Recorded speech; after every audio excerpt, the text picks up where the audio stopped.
the Spot. GameSpot editors demo Super Mario All-Stars. We get the latest new releases hitting store shelves, and Marco Martinez returns with This Week on PC. Lastly, GameSpot UK brings us the latest on Bulletstorm. Today on the Spot.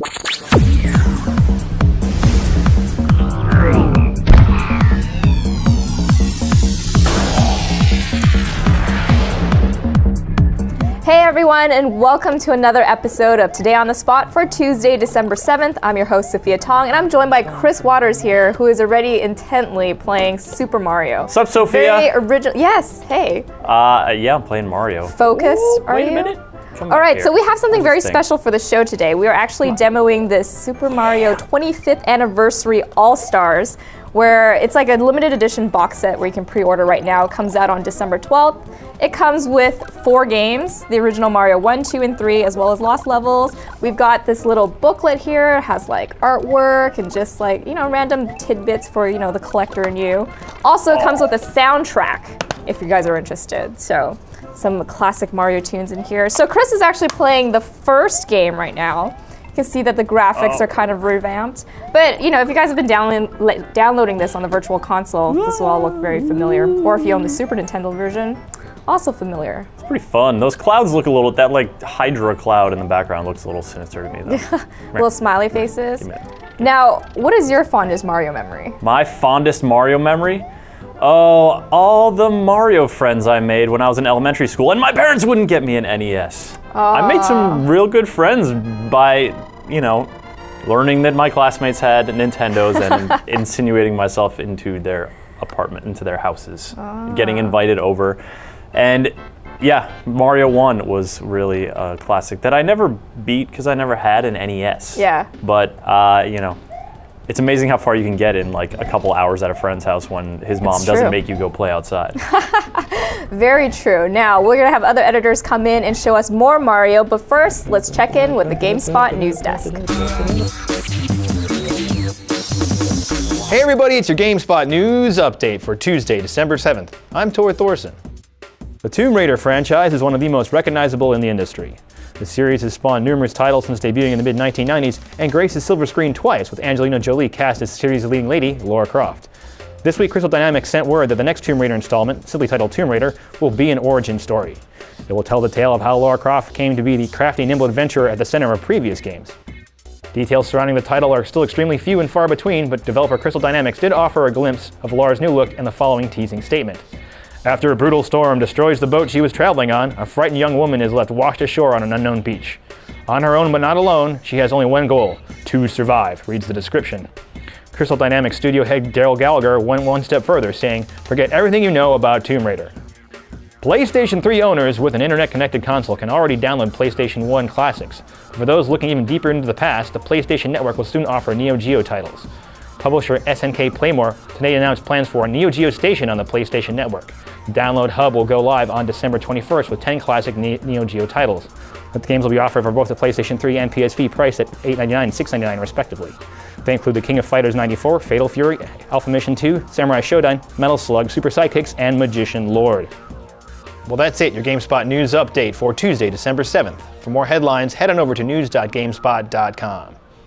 Hey everyone, welcome back. I am joined by Carolyn Pettit, one of our new reviewers on the staff. We're very excited to have you here. It's our first time on the show, too. That's right, yeah, first time on the show. Yeah, and so you've been freelancing for GameSpot for a while now, and now you sit with our reviews team. That's right, yeah, just joined in-house a few months ago. Oh, well, welcome. Thank you, it's very great to be here. So you're here to show us Super Mario Bros. 3, one of my favorite games of all time. Mine too. It might be my favorite Mario game. It's hard to say. I think this and World are like... They got pretty close. It's like, this was good. It had the Tanuki suit, and then there's Yoshi. Yeah. So hard. What this game did, I think that's really cool is, it's the biggest kind of leap forward, I think. Like, World might be a better game, but this one, it introduced like the world map and all these like items and stuff. And just on a personal note, one thing I really love about it is the airship levels. Oh yes. Because I don't know, I just kind of like the idea of like the Mushroom Kingdom being besieged by these like giant, war machines of Bowser, which just you don't really see stuff like that happen. And you see all the Koopa kids. Right. Oh, exactly. They introduced all the Koopa kids. There's like more story. Yeah. Other than Wart. Right, Wart. Yeah. So obviously, I'm not doing too hot here. I think all of us haven't had a chance to play this in a very long time. I am a little rusty. But what is your favorite Mario moment?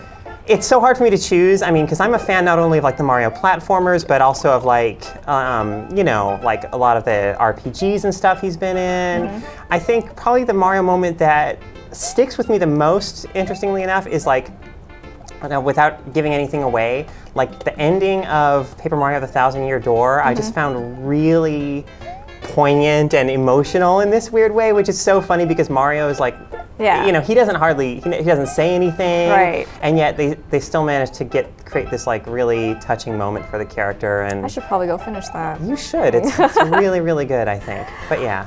All right, cool. So thank you so much for stopping by. We're going to check out more of the game. Now let's go check in with new releases.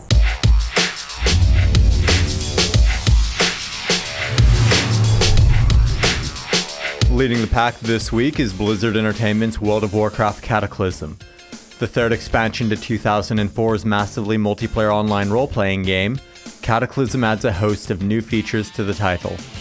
Chief among the changes is a total overhaul of the in-game environment. Azeroth has been ravaged. Popular locals have been drastically altered, making the old new again. The expansion also ups the level cap to 85 and adds 2 new races to the title, Goblins and Worgen. Also out this week is film tie-in Tron Evolution, detailing the events between the original Tron, released theatrically in 1982, and its imminent successor. Evolution features a story that further fleshes out the franchise's universe. Disney has positioned it as an integrated companion piece, where the film will reference events that occur in the game. However, the publisher also noted that both the film and the game operate just as well as standalone experiences. Tron Evolution isn't the only film tie-in out this week, though. Yogi Bear the video game comes to Wii and DS this Tuesday.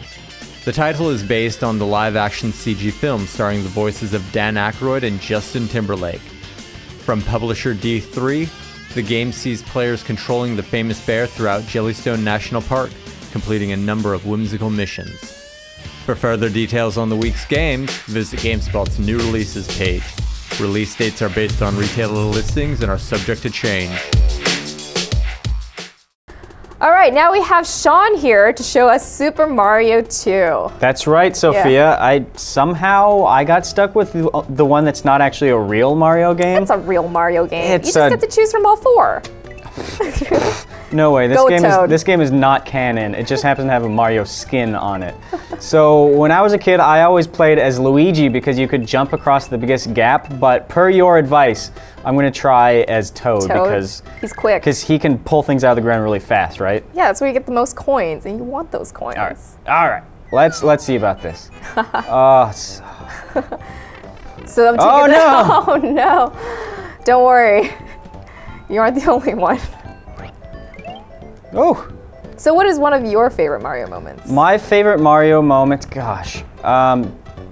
Does it count to say dressing up as Luigi in Japan? That counts. And having the entire nation fall in love with me? Oh God. I think that's a pretty good moment there. So you do have this affinity toward Luigi? I do. I like Luigi. He's always been my favorite. Sort of an unsung hero, I would say. Yeah, the one no one cares about? Yeah. Wait, hold on. Whoa, mystery door. Where am I going? Let's go in here. I still like Toad. Oh, that's right. But Luigi does jump the highest in this one, so I'll give him that. He does come in handy. Oh, I forgot what to do with the mushroom. It's been a while since I played Mario 2, because it's not real. Oh no! Oh, golly. Isn't this fun? Fine, you can play Luigi if you want. You don't have to take my advice. Actually, I have a fun little memory of this game as a kid where we went to the rental store to go rent a video game, and I was with my older brother, and he would not let me rent this game because he did not consider it a real Mario Brothers game. So is that where you got it from? That might be it, yeah. Booyah, take that. That's funny. But I rented it out of spite towards him, and I was like, you know what? I'm gonna play this game. It says Mario on it. It's got to be a real Mario Brothers game. Did you like it? Yeah, I mean, it's still super fun.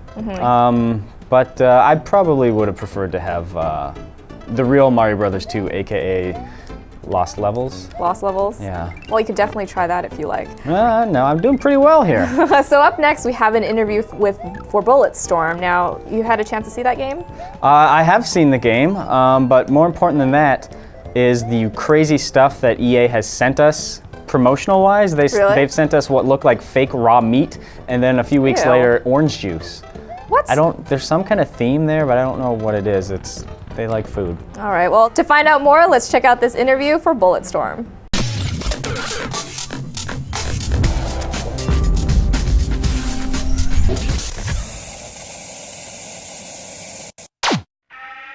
Warning.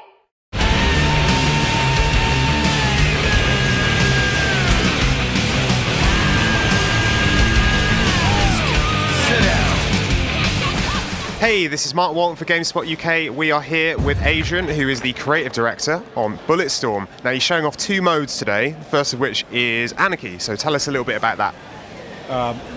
So Anarchy is this co-op online experience, and we figured that we don't want to be owned by 13-year-old guys headshotting me from 100 meters away. And so we're offering a co-op experience when you and your friends can just relax, work together against a common goal. So the Anarchy mode is basically there's a little bit of something you already know, which is wave-based design, games like Horde in Gears, for example, and this new kind of gameplay that Bulletstorm offers, which is this the tagline is kill with skill, basically killing enemies in cool, impressive ways, rewards you with skill points. And the idea is that the only way to pass through the wave is to get a certain amount of skill points. So you have to work together and be really good at the game in order to, get to the end. And what's the second mode you're showing off today? And we actually found out that when people play single-player Bulletstorm, they get so engaged in the story that we tell her that they sort of only scratch the surface of skillshot gameplay. And we give them all the tools of distraction possible. It's the weapons, it's the body moves, it's the leash, it's the environment, and they use that.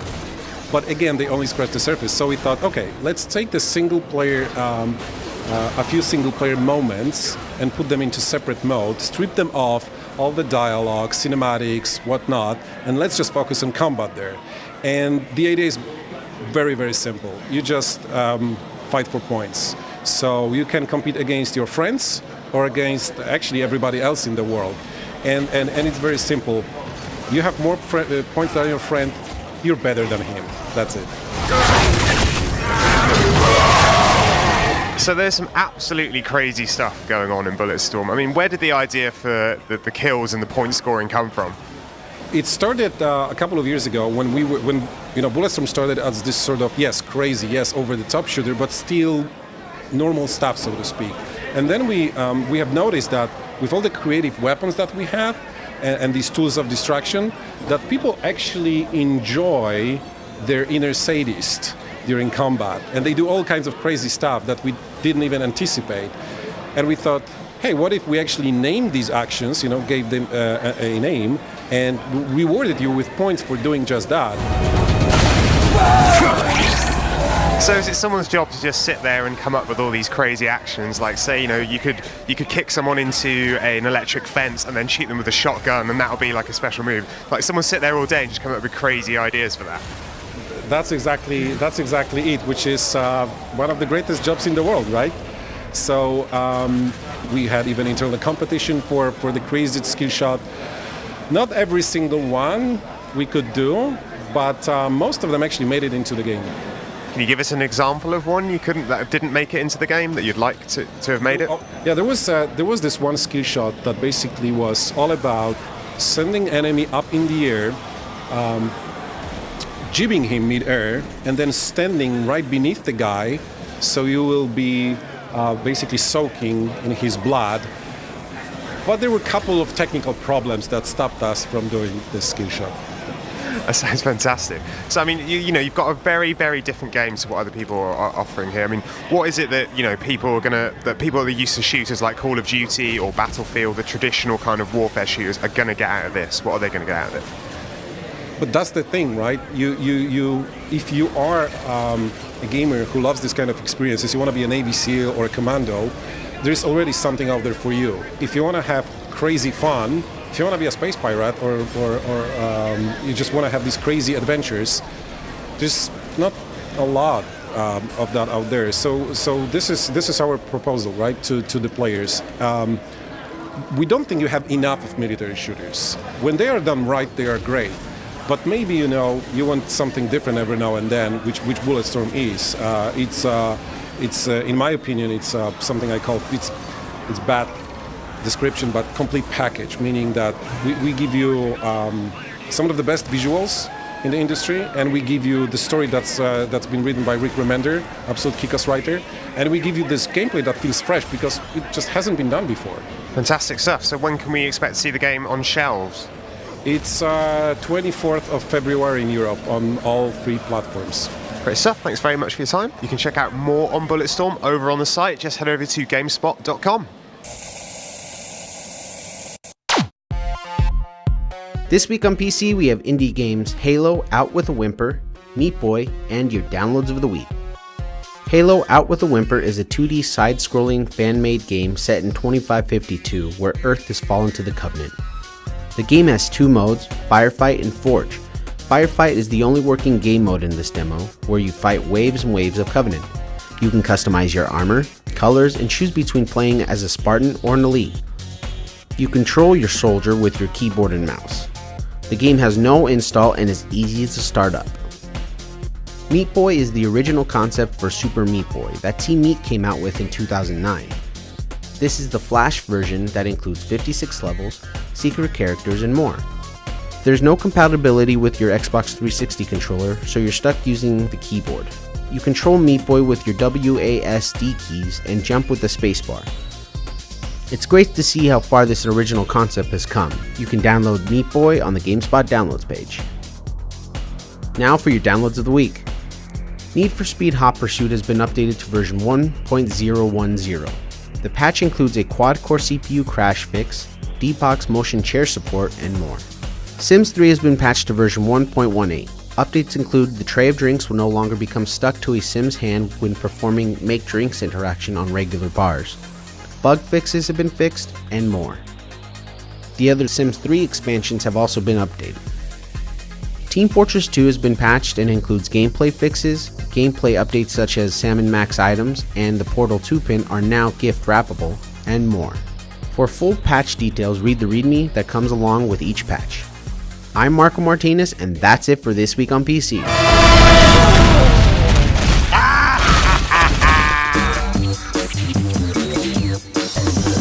So now that the other editors have shared their fondest Mario memories, Chris is back here showing us Lost Levels. Lost Levels. I'm currently soldiering as Luigi. Yeah. And you know, want to mix it up a little bit. I don't know what the other editors played, but you know, the other games. Yeah. But you know, you can play as Luigi. Mario 2, you can play as a couple different characters. Yes. Want to give Luigi some love. Make sure he got represented. Oh, that's true. So he looks very much like the original, but much harder, I believe. Yeah, tricky levels. They didn't make the final cut, and so now they're brought to you courtesy of Lost Levels. Pretty fun. So speaking of video game characters that are celebrating anniversaries, Pac-Man celebrated its 30th this year. Congratulations, Pac-Man. Yes, so we actually have some Pac-Man trivia codes to give away. The Pac-Man Championship Edition DX, the one that scored pretty highly on GameSpot. A lot of editors seem to like it, like Chris. Sorry, I just jumped over the flag. Oh. I thought it was going to stop me at the top, but it didn't. Oh. Clearly, I don't have a lot of experience with Lost Levels, but I just beat that one. Good for you. Pac-Man Championship Edition DX. Yes. Sweep in the office. A lot of people engaged in leaderboard conflicts, races. And it really fun. changes up the Pac-Man formula. I don't know how much you've got the chance to play it, but like the bullet time and all the psychedelic colors, it's pretty fun. So we have 4 codes to give away, and the trivia question I have for you guys is, how many dots are on a board in the original Pac-Man? Now, if you have the answer, you can email us at onthespot@gamespot.com or send the answer in the answer trivia module button on the side of the page. So we hope you guys enjoyed that this whole Mario show. I did. It was fun. Yes. Playing Mario is really fun. I know, it brings back a lot of fond memories.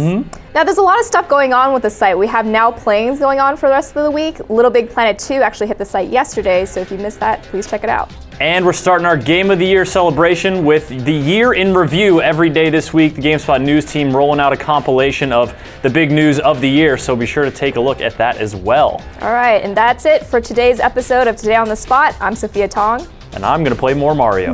We'll see you guys next time.